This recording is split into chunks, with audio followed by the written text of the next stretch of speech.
महिला ही कुटुंब संस्थेची महत्त्वाची घटक मानली जाते।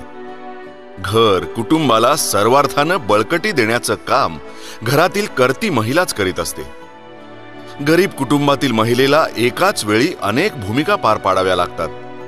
ती मोलमजुरी करते, मुलाबाळांचा सांभाळ करते, घरातील माणसांसाठी भाकर तुकडा बनवते आणि बरंच काही करीत डगमगणारं घर सावरते। कुटुंब कबिल्याचा भार खांद्यावर वाहणारी गरीब घरातील महिला घरातील 18 विश्व दारिद्र्याचं निर्मूलन करण्याच्या प्रक्रियेत मोलाची भूमिका बजावू शकते। या विश्वासामुळेच उमेदनं गरीब महिलांना संघटित करून त्यांच्या स्वयंसहाय्यता समूह स्थापनेला प्राधान्य दिलंय।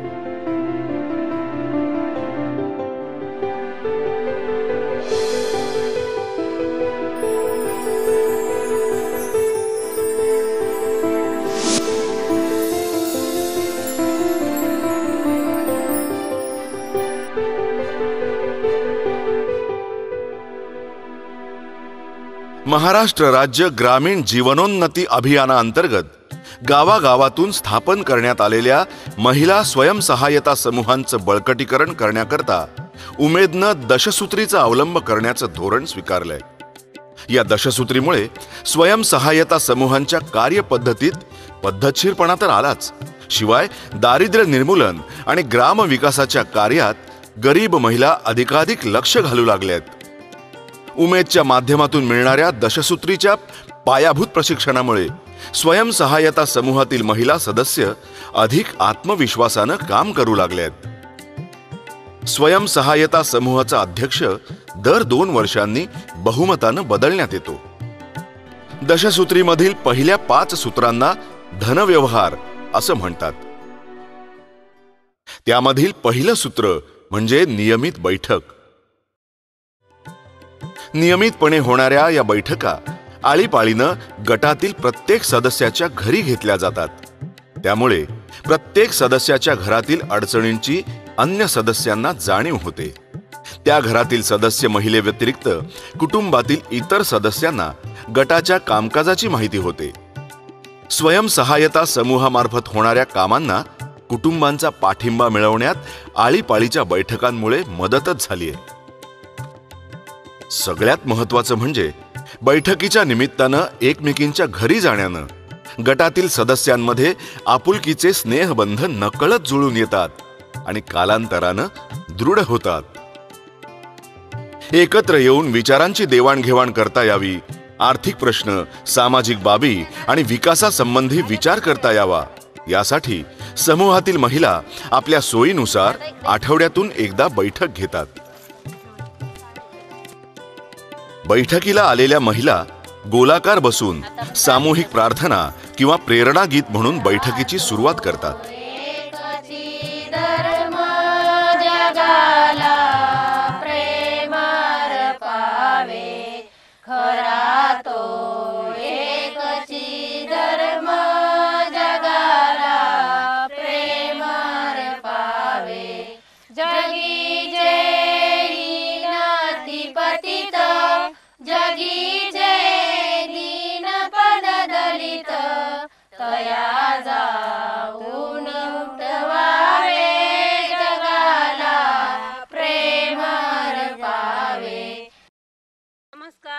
प्रत्येक महिलेनं आपली ओळख करून दिल्यानंतर बैठकीच्या अध्यक्ष महिलेची निवड करण्यात येते। गटाच्या स्थापनेनंतर पहिली बैठक ही समूह अध्यक्षांच्या अध्यक्षतेखाली होते। मात्र बैठक चालवण्याचा अनुभव गटातील सर्वच महिलांना मिळावा या उद्देशानं प्रत्येक बैठकीस वेगवेगळ्या महिलांना बैठकीचं अध्यक्षपद देण्यात येतं। साधारणपणे ज्या महिलेच्या घरी बैठक तीच त्या बैठकीची अध्यक्ष असते। आजची बैठक माझ्या घरी आहे म्हणून तुम्ही मला आजच्या बैठकीचे अध्यक्ष बनवले, तरी आपल्या समूहाची मी खूप आभारी आहे। आजच्या बैठकीची सुनीता काकी अध्यक्ष असून मी सर्व समूहाच्या वतीने अनुमोदन देते। समूहाची प्रार्थना झाली, सदस्यांचा परिचय झाला, आता आपण हजेरी घ्यायला सुरुवात करू। आता सदस्य नंबर 1 हजर, सदस्य नंबर 2 हजर, सदस्य नंबर 3 हजर। बैठक सुरू असताना हिशेबनीस वहीत त्यांच्या उपस्थितीची नोंद करते. आपल्या मागची बैठक त्यानंतर 9 एक मागील सभेच्या इतिवृत्ताचं वाचन करून त्यावर चर्चा केली जाते. एकूण सभापती चर्चेअंती तर 10 इतिवृत्त संमत करण्यात येतं. तर बैठकीचे अध्यक्ष सुमन नानी होत्या. त्यामध्ये आपण आपले 25 रुपये हप्त्याची मिळून 250 रुपये बचत झाली जमा. आता कर्ज परतफेड करणाऱ्या सदस्यांची नावे वाचून दाखवते. सुनीता त्यांनी 2000 रुपये घेतलेले तर 1200 रुपये फेडले, त्यांच्याकडून 816 रुपये व्याजासह येणे. समिंद्र आत्यांनी 2000 रुपये घेतलेले, त्यांनी 500 रुपये फेडले, त्यांच्याकडून 1530 रुपये व्याजासह येणे. हे मी वाचून दाखवले, सगळ्यांना मान्य आहे का? हातामध्ये 276 रुपये होते, तर ते पेटी करून त्यामध्ये बघा 276 रुपये आहेत का? चाव्या दोघींकडे आहेत, कोणाकडे आहेत? तिकडे नका.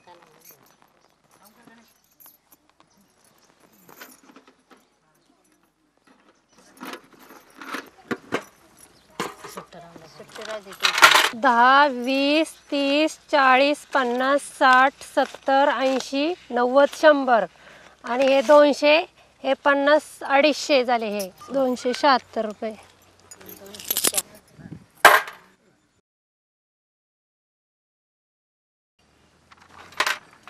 आहेत का त्यामध्ये 276 रुपये? हा दीपाली 276 रुपये.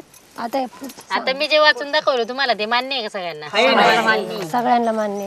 आता आपण जी पहिली 5 सूत्र झाली. बैठकीच्या वेळी सर्व सदस्य गोलाकार बसत असल्यामुळे सर्वजण एका समान पातळीवर असल्याची सदस्यांना जाणीव होते.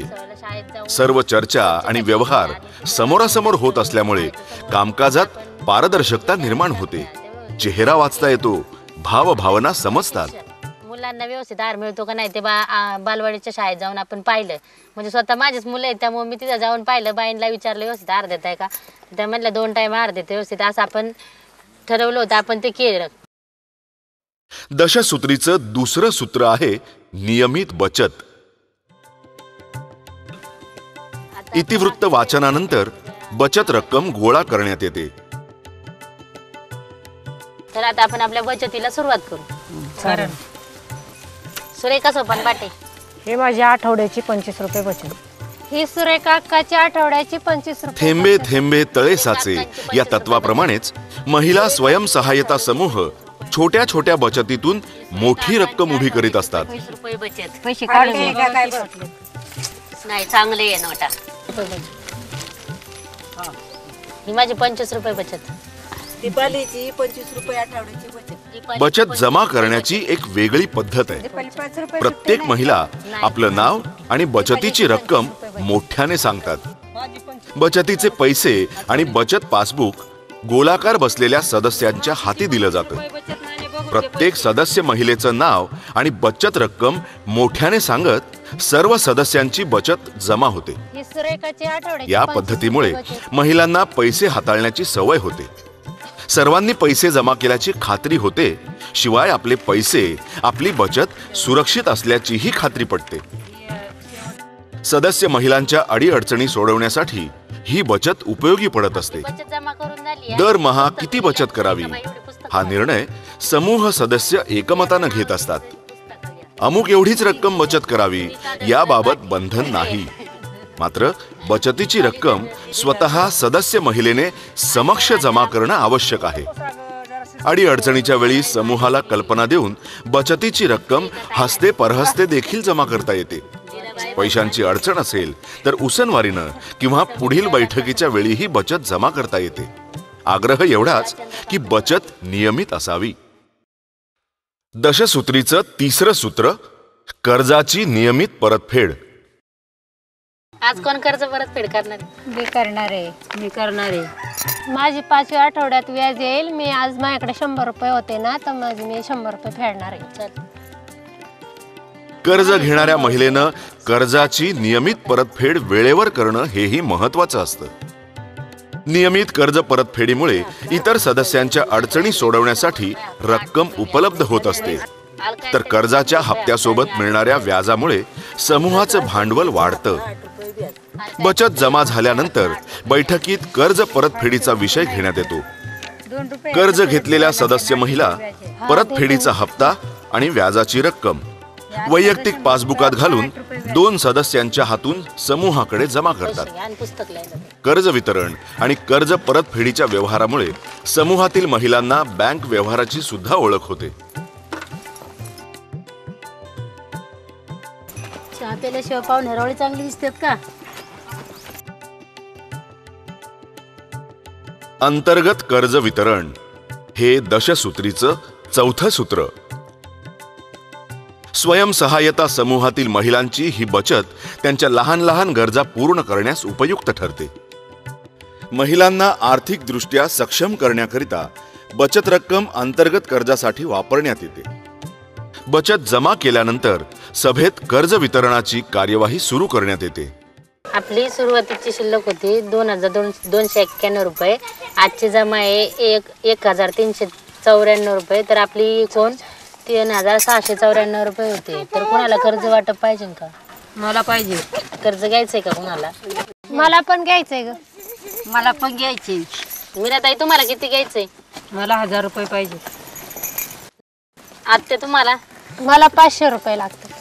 कुटुंबातील सदस्यांबरोबर विचारविनिमय करून ठरवलेल्या कर्ज रकमेची मागणी बैठकीतच कर्जाच्या कारणासह करतात. हिशेबनीस सर्व मागण्या वाचून दाखवते.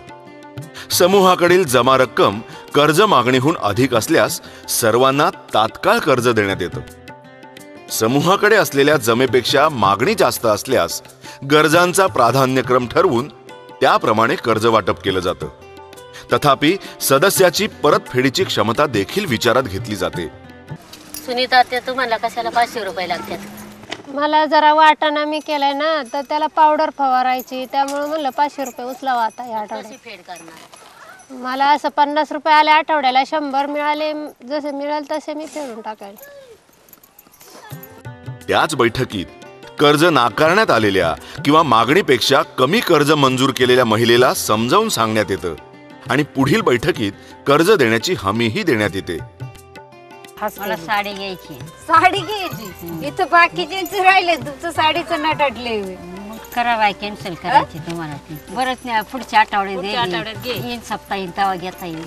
कोणताही अर्ज विनंत्या कागदपत्रांशिवाय मिळणारं हे कर्ज गरिबांची सावकारी पाशातून मुक्तता करण्यास आणि स्वाभिमानानं जगण्यास कारण ठरलंय. 1,000 रुपये द्या.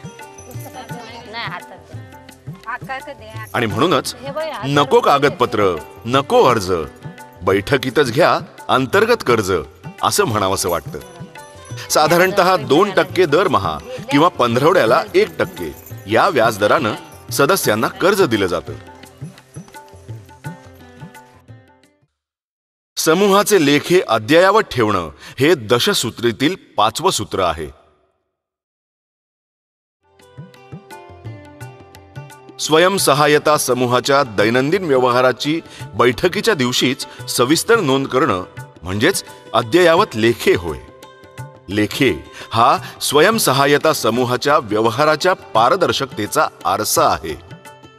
समूहाचे व्यवहार काय आहेत हे लेख्यांवरून कळत असतं. लेख्यात हिशेबाच्या व्यवस्थित नोंदी ठेवता येतात. व्यवहार पारदर्शी होतो. कोणत्याही क्षणी गटातील सदस्यांना अंतर्गत व्यवहारांची माहिती देता येते. गटातील सदस्यांचा विकास साधण्यासाठी आणि पुढील गटाच्या सक्षम बांधणीसाठी लेख्यांना खूपच महत्त्व असतं. समूहाला बँकेचं कर्ज मिळण्यासाठी हे लेखे अतिशय महत्त्वाचे असतात. आपली सुरुवातीची शिल्लक होती 2,291 रुपये. जमा बचत 250 रुपये, जमा मुद्दल 1100 रुपये आणि जमा व्याज 44 रुपये.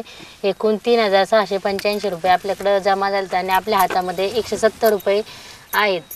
हे बरोबर आहेत दीपाली. 170 रुपये आहे राहिले.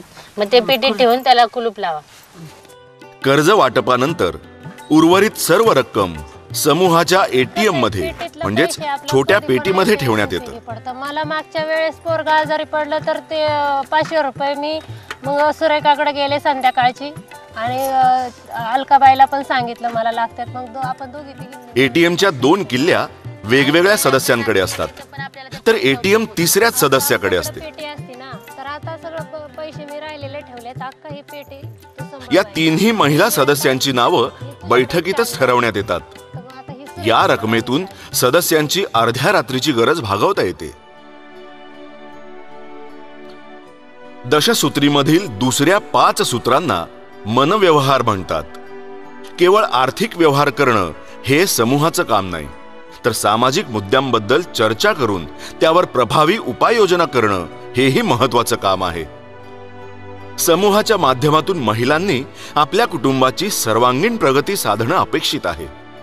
आरोग्य, शिक्षण, पंचायत राज संस्थांबरोबर सहभाग आणि शासकीय योजनांचा लाभ इत्यादी बाबतीत समूहाची भूमिका महत्त्वाची ठरते. दशसूत्रीमधील 6वं सूत्र आहे नियमित आरोग्याची काळजी. प्रत्येक सदस्याच्या घरी शौचालय असणं आणि त्याचा वापर करणं, बालकं व महिला यांचे कुपोषण निर्मूलन करणं, प्रत्येक सदस्याच्या घरी बंदिस्त स्नानगृह असणं, प्रत्येक सदस्यानं वैयक्तिक आणि कौटुंबिक स्वच्छतेची काळजी घेणं इत्यादी मुद्द्यांवर चर्चा करून उपाययोजना करतात.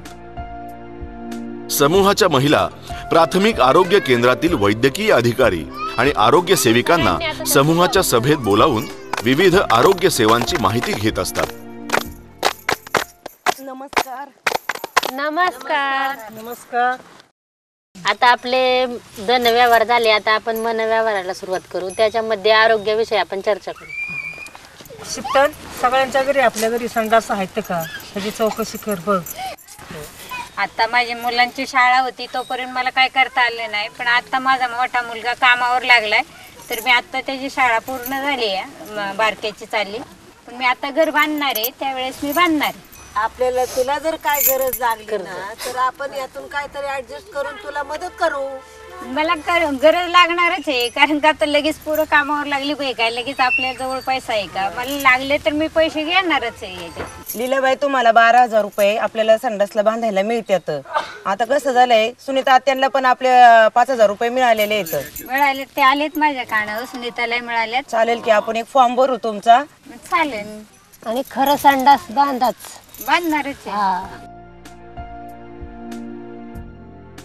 स्वयंसहाय्यता समूहातील महिलेच्या कुटुंबात कुणी आजारी असेल तर त्याच्या उपचारासाठी अन्य महिला मदत करतात. वैद्यकीय उपचार आणि शौचालय बांधण्यासाठी प्राधान्यानं कर्ज वितरण केलं जातं. पॅक बंद संडास आणि बाथरूम पॅक बंद असेल तर आंघोळीची अडचण येणार नाही. आता माझी मुलगी मोठी आहे, त्यामुळं पाहुणे येऊ, रावळे येऊ, कधी असं म्हणजे स्वच्छ आंघोळ करता येते आणि व्यवस्थित आंघोळ करणार. पॅक बंद असलेले चांगले, तशाच तुमच्याही पॅक बंद करून घ्या. मोरे बघू, मी तर म्हणते नाही मला जमलं बांधायचं मग आत्ता बाथरूम ना, तर मी असं ते आपल्याकडे बस असतं ना, त्या बसाचा कोड घालून बाथरूम बनवीन, मोरी बनवीन, आणि आपल्या मुली पण माझ्या आता मोठ्या मोठ्या होत्या, त्यांना जरा बरं पडेल. दीपाली, तू बालवाडीत पोरं शाळेत घालवती, पोरांचं वजन बिजन करतेस का? आता माझी मुलं दोन्ही बालवाडीमध्ये येतात, तर इथल्या बालवाडीच्या बाई वजन करतात, उंची पाहतात, त्यामुळे आपल्या गावात तर काय कोण कुपोषित नाही. शीतल, आमच्याकडे पेटी आल्यापासून उपयोग झाला औषधाचा. मी एक गोळी खाल्ली, आमचा खोकला राहिला, माझ्या मालकाला पण जरा औषध दिलं, त्यातलं फरक पडला. ही गोळी कशासाठी खायची किंवा ORX पॅकेट कशासाठी द्यायचे, तिला मी प्रशिक्षण दिलेलं आहे. मग तुम्हाला पुन्हा डोकं वगैरे काय दुखत लागले तर तिच्याकडून गोळ्या तुम्ही घेऊन जा. मी प्रथम उपचाराची पेटी तिच्याकडे ठेवून जाणार आहे. जायलाच पाहिजे ना ग, माझं सुद्धा हात दुखत होता ना, मग मी तुझ्याकडे आल्यामुळे मला गोळ्या आहेत म्हणल्यावर गोळी खाल्ल्यावर मला फरक पडला. मग तशा गोळ्या औषधं असतात ना.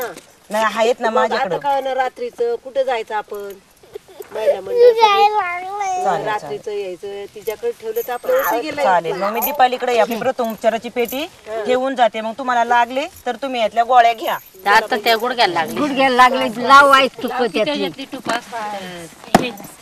उशिरा चांगले आगाग झाले पाहिजे. सुई पण आहे त्याच्यामध्ये, तुला इंजेक्शन पण करायचे पितो म्हणून. त्याला औषध लावायचे.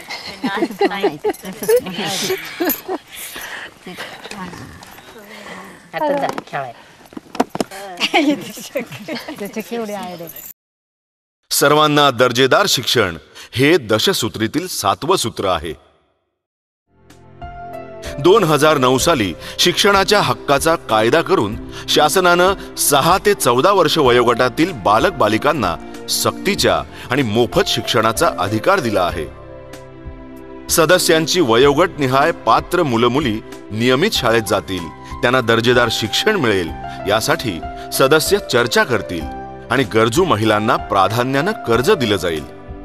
शाळा व्यवस्थापन समितीच्या सभेत शालेय योजना आणि मुलांच्या प्रगती संदर्भात चर्चा करून उपाययोजना करतील.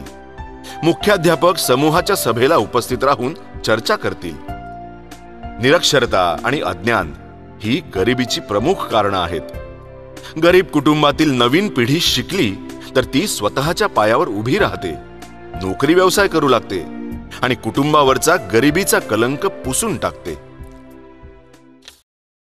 हे आता आपली सर्वांची मुलं शाळेत जातात की सुनीता आत्या तुमच्या पोरी स्कॉलरशिपच्या परीक्षेला बसल्यात तर अभ्यास करतात का?